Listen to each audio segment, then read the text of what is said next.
Comment être à l'aise à l'oral? Comment devenir quelqu'un d'éloquent, quelqu'un qui exprime clairement et précisément son discours pour toucher au maximum les gens qui l'écoutent? C'est ce qu'on va voir dans cette vidéo. Mais avant de commencer, au cas où vous tombez pour la première fois sur cette chaîne YouTube, moi c'est Corentin et sur cette chaîne je partage chaque semaine une vidéo sur le thème du développement personnel, du bien-être, en bref, plein de techniques et d'informations sur comment s'améliorer, comment devenir peut-être la meilleure version de soi-même.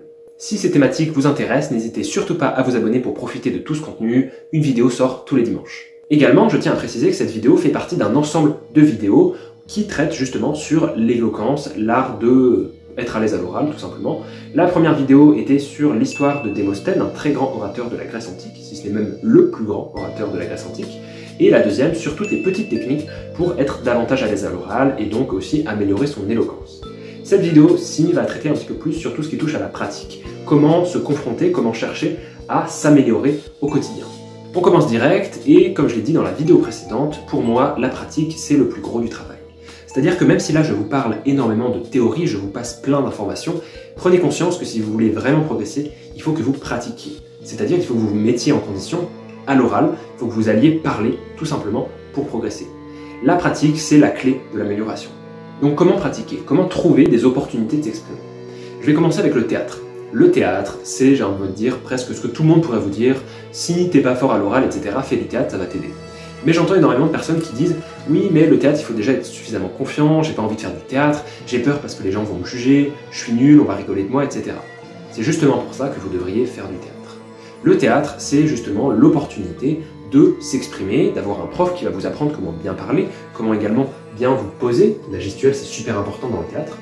Et pour parler un petit peu de moi, j'ai fait du théâtre. Je ne sais pas si ça se voit dans la manière dont je parle, est-ce que peut-être j'ai des airs théâtraux, j'en ai aucune idée.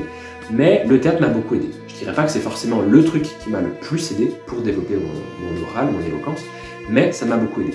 Quand j'ai fait du théâtre, je suis arrivé au début, j'étais nul. Honnêtement, je peux vous le dire, j'avais honte. Parce que je me sentais pas du tout légitime d'être là, il y avait des gens qui étaient vachement plus forts que moi, mais à l'inverse, il y avait aussi des gens qui étaient, je pense que je peux le dire, moins forts que moi. Et pour autant, quand ces gens passaient, je n'allais pas rigoler d'eux, j'allais pas les juger et me foutre de leur gueule, parce que je savais que moi aussi j'avais plein de lacunes et que j'avais plein de choses à apprendre.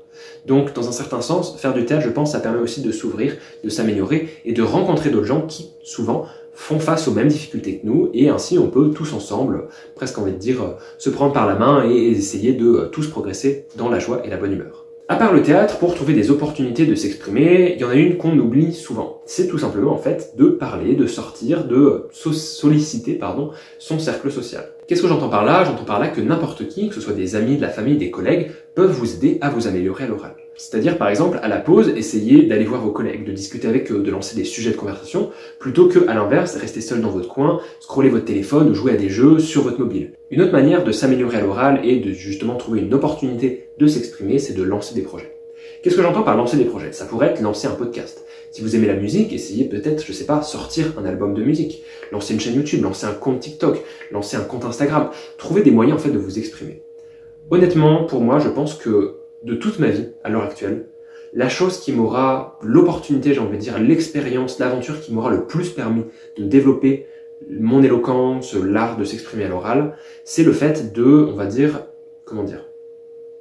ouvrir des médias, que ce soit du coup sur YouTube ou sur Instagram, mais ça m'a énormément aidé. Cette chaîne YouTube, j'ai lancé en août 2022, et quand je regarde entre mes premières vidéos et celles maintenant, je vois qu'il y a eu une véritable évolution. Et j'en suis très fier. Et pour moi, c'est pour ça, je pense que YouTube, notamment, m'a énormément aidé pour m'exprimer à l'oral, pour être beaucoup plus à l'aise, ne pas avoir peur de la caméra, etc. Et donc, c'est vraiment quelque chose que je vous invite fortement à faire. N'hésitez pas vraiment à lancer un projet, à vous filmer, à faire quelque chose là-dessus. Vous n'êtes pas obligé de le partager sur Internet, mais déjà, vous filmer, avoir ce regard sur vous, ce regard extérieur sur vous, pouvoir vous re-regarder et trouver un petit peu les petits défauts que vous avez pour vous améliorer, c'est déjà un super pas en avant.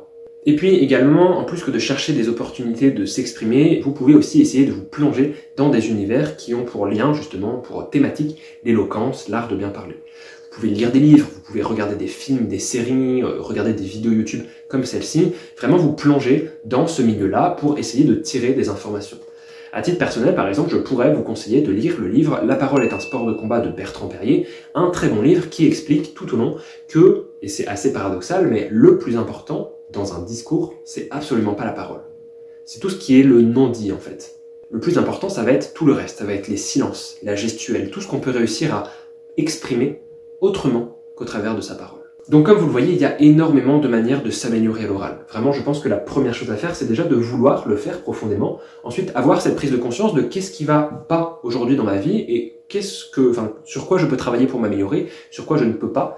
Et une fois que c'est bon, une fois qu'on sait un petit peu dans quelle direction on se dirige, une fois qu'on connaît ses forces et ses faiblesses, et ben juste agir. Pratiquer, pratiquer, pratiquer, et ça viendra peut-être doucement, mais ça viendra sûrement. C'est déjà la fin de cette vidéo, j'espère sincèrement qu'elle vous aura plu. Si vous n'avez pas vu les 2 précédentes vidéos sur l'art de bien parler, l'aisance à l'oral, l'éloquence, je vous invite à aller les voir. Et puis nous on se dit à la semaine prochaine pour une nouvelle vidéo. D'ici là, portez-vous bien, salut tout le monde, c'était Corentin.